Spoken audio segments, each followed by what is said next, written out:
everybody! So I'm going to talk about this gorgeous hat I created.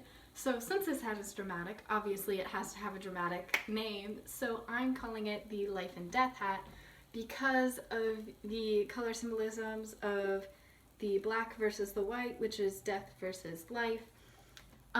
So this hat is made out of a satin, which satin is a symbol for luxury, and since this hat is based off of King Lear and the picture of Dorian Gray, it is only fitting that I have a luxurious fabric to build the hat out of. And then here we have black tulle, and tulle in and of itself is kind of a complex fabric in terms of symbolism. It represents both strength and weakness within femininity, and since in King Lear the main characters are Cordelia, Goneril, and Regan, it is only fitting that I tie them into this hat in one way, shape, or form. Here we have some hydrangeas, which hydrangeas are symbolic of heartlessness, and both Goneril, Regan, and Dorian were all heartless people. On the tulle veil, we have Alsteronia, which is a symbolic of wealth, similar to the satin. Aster, which is symbolic of patience, and since we are in a very odd time, we've had to have a lot of patience, and in King Lear, Cordelia has a lot of patience with her father, even though he banishes her. We have Gladiolus, which is honor and faithfulness, and as Basil is faithful to Dorian, Cordelia remains faithful to Lear. We have Queen Anne's lace in the hydrangea blossoms, and Queen Anne's lace is symbolic of complexity, and for a hat to showcase all of our knowledge from AP Lit, the biggest thing we ever focused on was complexity, so what better way to tie it in than have a symbol that literally represents complexity. And then along the brim of the hat, you will see I have my many literary devices that I have become intimately familiar with.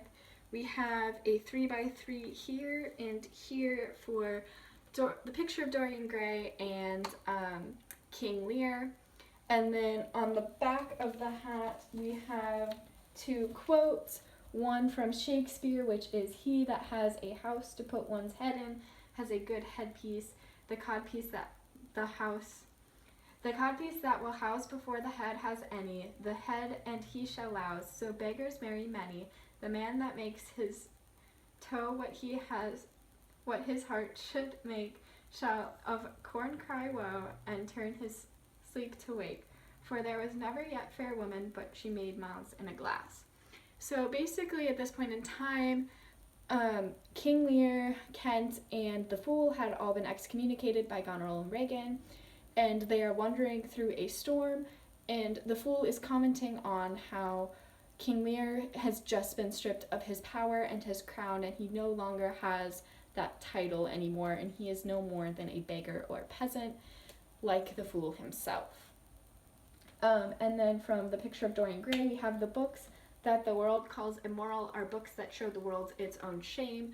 Typically things that we deem immoral bring people shame. So at this time, the only public forum to criticize anything was through literature. And so publicizing a book that literally just critiques society was kind of unheard of, because most people, it was just something you don't do.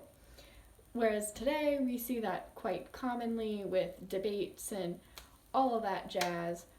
But at this point in time, to publish a book that was just pointing out all the negative aspects of society was not looked kindly upon. And people who owned those books were typically seen as bad influences.